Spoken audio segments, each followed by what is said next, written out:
ಯುದ್ಧ ಭೂಮಿ ಇರಾನ್ನಲ್ಲಿ ಮತ್ತೊಂದು ಗಂಡಾಂತರ. ತೈಲ ಘಟಕಗಳು ಧಗಧಗ, ಜನರಿಗೆ ಕಾದಿದೆ ಆಪತ್ತು. ಜನರನ್ನ ಸೈಲೆಂಟ್ ಆಗಿ ಕೊಲ್ಲಲಿದೆ ತೈಲ ಬಾಂಬು. ಆಕಾಶದಲ್ಲಿ ಕಪ್ಪು ಮೋಡ, ಆಮ್ಲ ಮಳೆಯಿಂದ ಆತಂಕ. ಇರಾನ್ ಆಕಾಶವನ್ನ ಆವರಿಸಿರುವ ಕಪ್ಪು ಹೊಗೆ. ಇರಾನ್ ಭವಿಷ್ಯಕ್ಕೆ ಹೊಡೆದಿರುವಂಥದ್ದು ಇಸ್ರೇಲ್ ಮತ್ತು ಅಮೆರಿಕ. 30 ವರ್ಷಗಳ ಬಳಿಕ ಮಾರಕ ಕ್ಯಾನ್ಸರ್ ಕಾಯಿಲೆಗೆ ಭೀತಿ. ನೋಡಿ, ಇರಾನ್ ಭವಿಷ್ಯಕ್ಕೇನೆ ಕೊಳ್ಳಿ ಇಡುವಂಥ ಕೆಲಸ ಆಗ್ತಾ ಇದೆ. ಕಪ್ಪು ಹೊಗೆಯಿಂದ ಇರಾನ್ನಲ್ಲಿ ಆತಂಕದ ವಾತಾವರಣ ನಿರ್ಮಾಣ ಆಗಿದೆ. ಎಲ್ಲಿ ನೋಡಿದ್ರೂ ದಟ್ಟವಾದಂಥ ಹೊಗೆ, ಕಪ್ಪು ಹೊಗೆ ಆವರಿಸ್ಕೊಂಡಿರುವಂಥದ್ದು.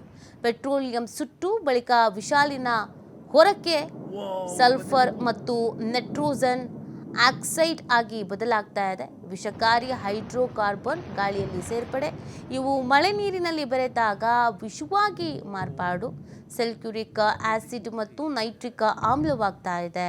ಸಲ್ಫ್ಯೂರಿಕ್ ಮತ್ತು ನೈಟ್ರಿಕ್ ಆಮ್ಲದಿಂದ ವಿನಾಶ ಅನ್ನೋದು ಕಾದಿದೆ ಅನ್ನೋದನ್ನು ಹೇಳಲಾಗ್ತಾ ಇದೆ. ನರಳಿ ಸಾವು. 1991ರಲ್ಲಿ ಕುವೈತ್ ಮೇಲೆ ದಾಳಿ ಮಾಡಿದಂಥ ಅಮೆರಿಕ ಸದ್ದಾಮ್ ಆಯಿಲ್ ಬಾವಿಗಳನ್ನು ಸುಟ್ಟಿತ್ತು. ಅಮೆರಿಕ ಸೇನೆ ಆಪರೇಷನ್ ಡೆಸರ್ಟ್ ಸ್ಟೋಮ್ ಹೆಸರಿನ ಕಾರ್ಯಾಚರಣೆ ನಡೆದಿತ್ತು. ಆ ಆಪರೇಷನ್ನಲ್ಲಿ ಭಾಗಿಯಾಗಿದ್ದಂಥ ಸೈನಿಕರಿಗೆ ಈಗ ಅನಾರೋಗ್ಯ ಸಮಸ್ಯೆ, ನರಗಳಿಗೆ ಹಾನಿ, ಕ್ಯಾನ್ಸರ್ ಕಾಯಿಲೆಯಿಂದ ಹಲವರು ದುರ್ಮರಣ ಹೊಂದಿದ್ರೆ ನರಳಿ ಪ್ರಾಣ ಬಿಡ್ತಾ ಇದ್ದಾರೆ ಅಮೆರಿಕ ಮಾಜಿ ಸೈನಿಕರು.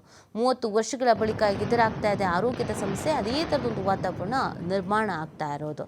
ಸೊ ಇದು ಭವಿಷ್ಯಕ್ಕೆ ಮಾರಕ ಆಗಲಿ ಅಂತಾನೆ ಪ್ಲ್ಯಾನ್ ಮಾಡಲಾಗ್ತಾ ಇದೆ ಅಂತ.